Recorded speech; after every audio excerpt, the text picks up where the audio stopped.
Okay, good day students. Today with me Gede Superjaya SPD would like to tell you about a bit of the new topic that is a descriptive text. Ya, descriptive text. Ya, teks yang menggambarkan sesuatu. Ya. Nah, what is descriptive text? Let's see. The meaning of descriptive text is a text that describe a person, animal, or object of a good form, nature, things, and others. Jadi artinya descriptive text ini adalah teks yang menggambarkan seseorang, binatang, atau objek yang bentuknya bagus, kemudian nature seperti mungkin pemandangan, ya, view, the good view gitu ya, dan things, benda dan yang lain. Nah, itulah the meaning of descriptive text. Nah, kemudian di dalam descriptive text itu tentu ada generic structure, ya, bagian-bagiannya daripada descriptive text itu. Ya, what is the generic structure of descriptive text? Yaitu the first is identification. What is identification? Is an introduction or general description of topics. Jadi identifikasi adalah sebuah introduction, yaitu mengawali atau sebuah general description, jadi penggambaran secara umum. Nah, jadi inilah sebuah, kalau di identification isinya adalah perkenalan, kemudian atau description, general description, jadi penggambaran secara umum dari topik itu. Nah, jadi sebelum teks keseluruhan daripada teks itu dijelaskan, digambarkan, jadi yang pertama yang Anda lakukanlah melakukan identifikasi. Jadi yang isinya adalah perkenalan, ya, apakah benda itu, ya, kemudian siapakah orang itu gitu ya. Dan kemudian di sini juga ada penggambaran secara umum. Nah, the second one is description. Nah, ini baru deskripsinya. Deskripsinya isinya adalah contains the special characteristic, process, object, place, or person who is described. Jadi special karakteristik yang spesial, yang secara detail, yang spesifik gitu ya. Ya, rambutnya, warnanya bagaimana, panjang atau pendek seseorang itu, atau kalau tempat itu di mana detailnya, jalan apa, ya, gang apa, nah, gitu ya. Kalau proses objek itu warnanya apa, bentuknya bagaimana gitu ya, beratnya berapa dan seterusnya. Nah, kemudian kalau seorang seperti tadi, ya, hidungnya bagaimana, wajahnya, kulitnya warnanya apa, kemudian rambutnya warnanya apa, panjang atau pendek dan seterusnya. Nah, itulah itulah description dari bagian yang kedua daripada generic structure descriptive text, ya. Nah, kemudian saya akan kasih contoh. Nah, lanjut dulu ya. The purpose of descriptive text.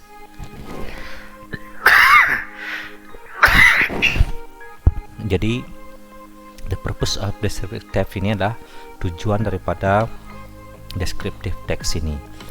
Descriptive text is to describe something such as person, animal, things, or place in detailed so that the reader or the listener are able to understand what we describe and are able to imagine the things we describe even though they have not seen it before.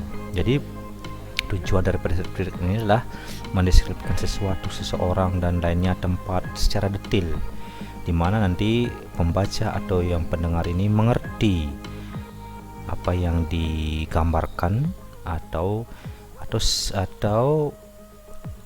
bila mana mereka tidak pernah melihat sama sekali, mereka bisa berimajinasi tentang benda tersebut ya, walaupun belum pernah melihat dari benda itu, belum pernah melihat orang itu, belum pernah melihat tempat itu.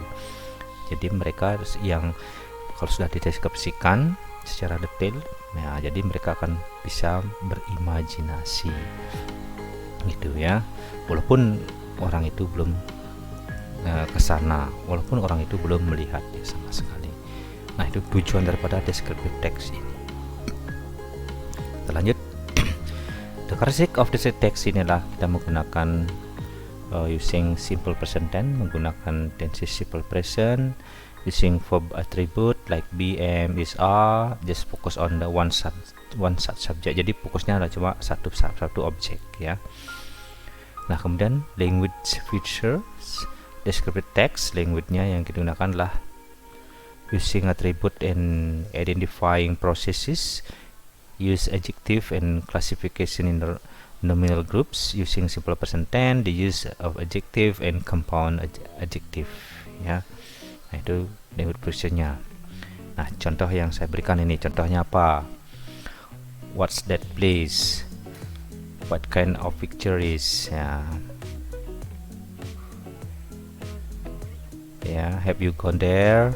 Probably ya, pernah ke sana nggak kira-kira gitu ya. Nah, ini adalah namanya adalah Prambanan Temple.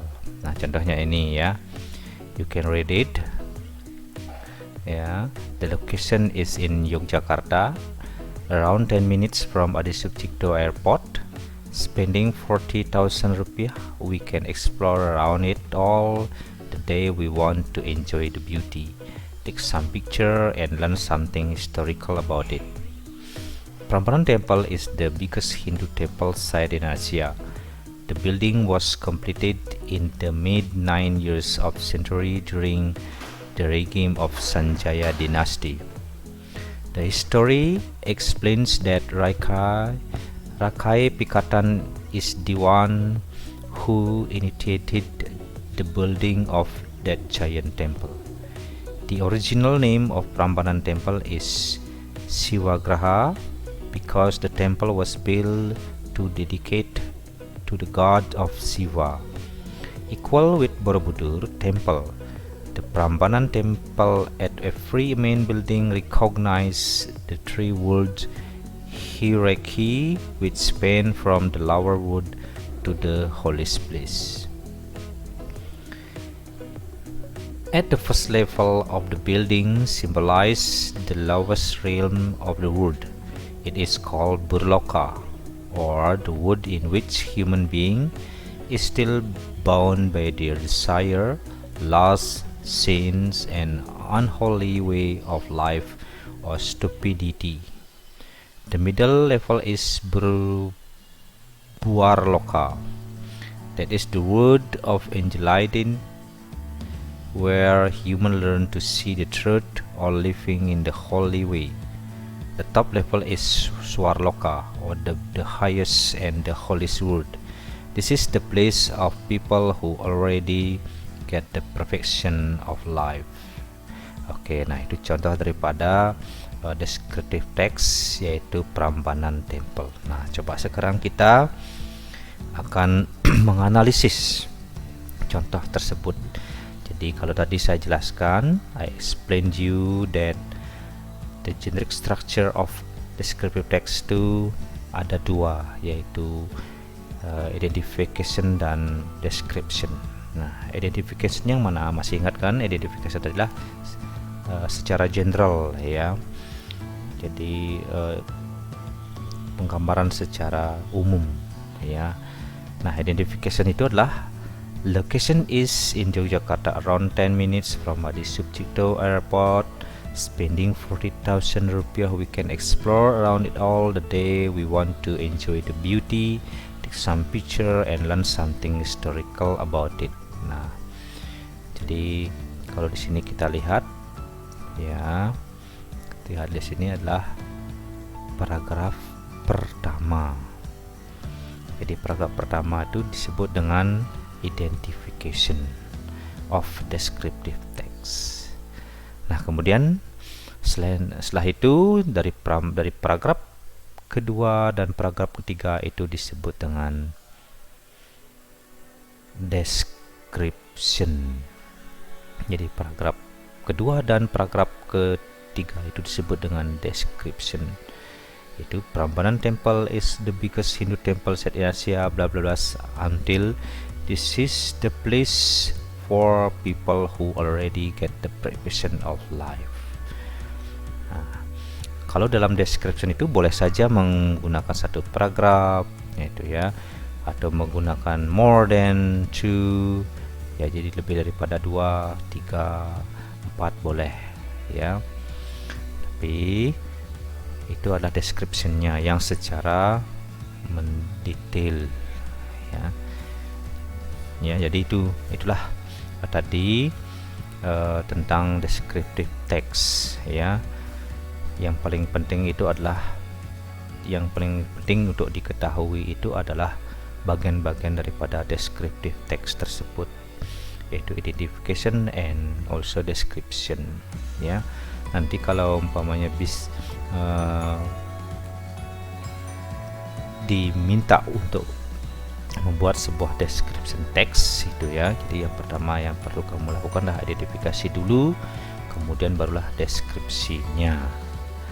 Nah, jadi itu kira-kira tentang description text.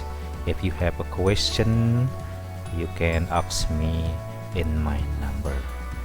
Okay, that's all about descriptive text. Thank you very much. See you again. Bye.